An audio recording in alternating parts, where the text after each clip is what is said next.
In the Jewish tradition, we talk about Tikkun Olam, and it's one of the core principles within Judaism, and it literally means repair of the world.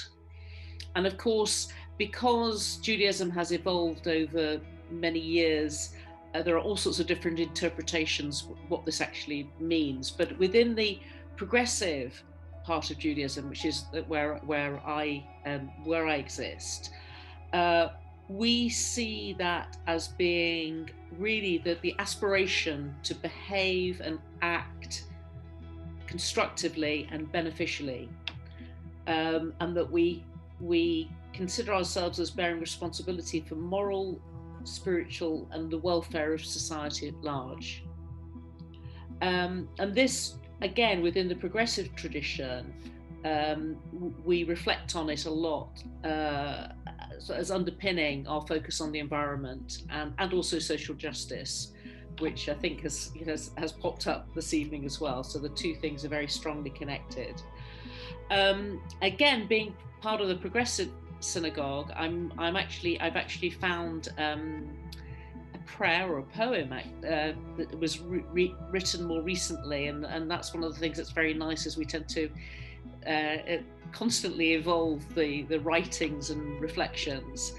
And this poem was written, interestingly, by somebody called Carl Sunshine, which I just thought was a lovely name. I don't know if it was an adopted name, but it's based on the words from one of the core prayers in our tradition. Today for us is a new day on earth. Let us live it in awe and wonder how everything works.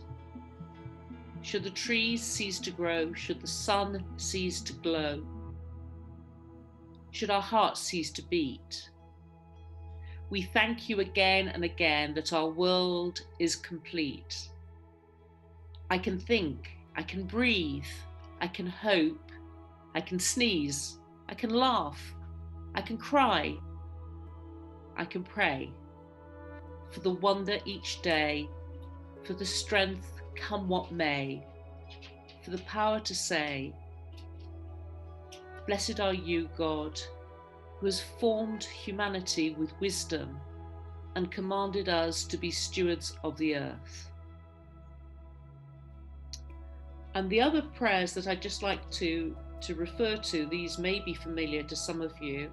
Every Friday night before, when we start the Sabbath, the celebration of the Sabbath, we light candles, which we've had the pleasure of doing on some of these lovely evenings. But we do a blessing over bread and we do a blessing over the wine that we share. And I thought there's so much part of our tradition that I would like to share those. So the blessing for bread is Baruch Atah Adonai Eloheinu melech haolam hamotzi lechem min haaretz. Translated, that is, blessed are you, O Lord our God, ruler of the universe, who brings forth bread from the earth. And then the other prayer is the prayer for wine. Baruch Atah Adonai Eloheinu melech haolam Barei Pari Hagafen. And that translated is, blessed are you, O Lord our God, ruler of the universe, who creates the fruit of the vine.